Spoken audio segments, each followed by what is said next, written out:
तीसरा और महत्वपूर्ण गीता जो टीचिंग्स है, मैंने बताया था कि गीता का मतलब होता है टीचिंग्स विषम परिस्थितियों में या किसी एक अलग परिस्थिति के लिए।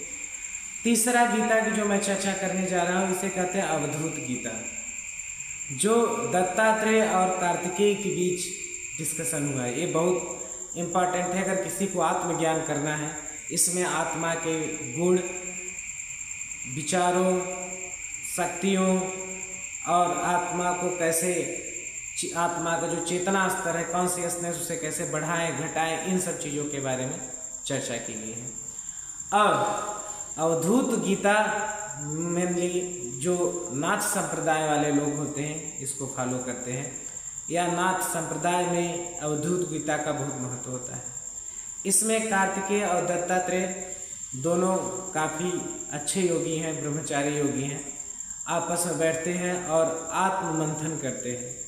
आत्ममंथन का मतलब होता है कि आत्मा के बारे में ज्ञान और रियलाइजेशन से उसे महसूस करके, जितना दत्तात्रेय या कार्तिकेय जी आपस में महसूस किए रहते हैं योग ध्यान के माध्यम से, उससे आत्मा के गुणों के बारे में चर्चा पर चर्चा करते हैं।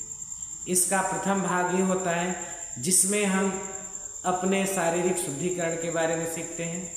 इसके बाद कैसे अपने विचारों का शुद्धिकरण करें, योग ध्यान क्या है, कई प्रकार के आसन, प्राणायाम तथा योग ध्यान, कुंडलिनी जागरण, ये सब करने के बाद बताया जाता है कि आत्मा तक कैसे पहुंचना है।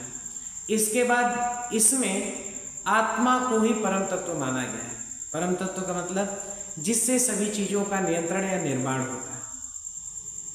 जैसे बताया जाता है कि परम ब्रह्म होते हैं, अगर आप वहाँ तक नहीं पहुँच पाते तो परम ब्रह्म का आंशिक स्वरूप आपका आत्मा होता है।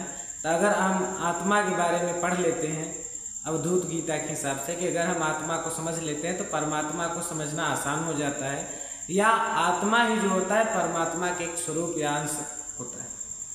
इसलिए इसमें चर्चा की जाती है कि आत्मा तक कैसे पहुँचें, आत्मदर्शन कैसे करें, आत्मसात कैसे करें, और आत्मा के क्या सिद्धांत है, आत्मा कैसे अलग अलग प्रकृति का निर्माण करती है, मतलब अलग अलग चीज़ों का कैसे निर्माण होता है, आत्मा ही कारक होती है कॉन्शियसनेस की, वो चेतना को कैसे उत्पन्न करती है, फिर सजीव निर्जीव को कैसे उत्पन्न करती है, आत्मा का एक प्राणी में क्या रोल होता है या आत्मा का एक निर्जीव में क्या रोल होता है, कैसे ये प्रकृति को नियंत्रित करती है, या किसी प्राणी मात्र के अंदर आत्मा कैसे कार्य करती है, कैसे उसका संचालन करती है, आत्मा कैसे एक शरीर से दूसरे शरीर में परिवर्तित होती है, उसका सिद्धांत क्या है, और पुनर्जन्म किसके बेसिस पे होता है, आत्मा के क्या गुण होते हैं या आपके क्या कर्म होते हैं जिससे आत्मा प्रभावित होती है, उससे उसका पुनर्जन्म निर्धारित होता है, या पुनर्जन्म में आप क्या थे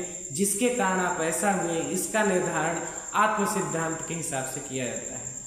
तो अगर शार्ट में कहा जाए तो अवधूत गीता एक ऐसी गीता है जिसमें आत्मा के बारे में चर्चा पर चर्चा की गई है दत्तात्रेय और कार्तिकेय जी के बीच में। और इसमें हम सीख पाते हैं कि आत्मा क्या है। हाँ, उतने अच्छे से नहीं सीख पाते जितना दत्तात्रेय और कार्तिकेय, क्योंकि वो रियलाइज किए थे। हम फिर भी कुछ चीज़ें जान पाते हैं।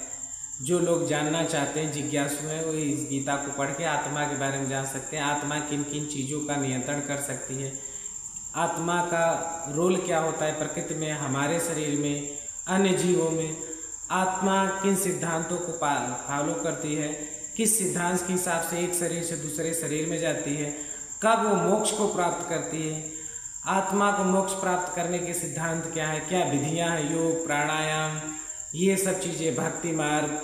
तो इन सब चीज़ों के बारे में अवधूत गीता में चर्चा की गई है। अगर किसी को आत्मा के बारे में अच्छे से जानना है तो अवधूत गीता पढ़ें, और आत्मज्ञान के लिए अवधूत गीता ज़्यादा अच्छा है। तो इसी तरह अलग अलग जो गीता बनाई गई है टीचिंग्स, इनका महत्व है, इन्हें सीखिए और जानिए। जय श्री राम।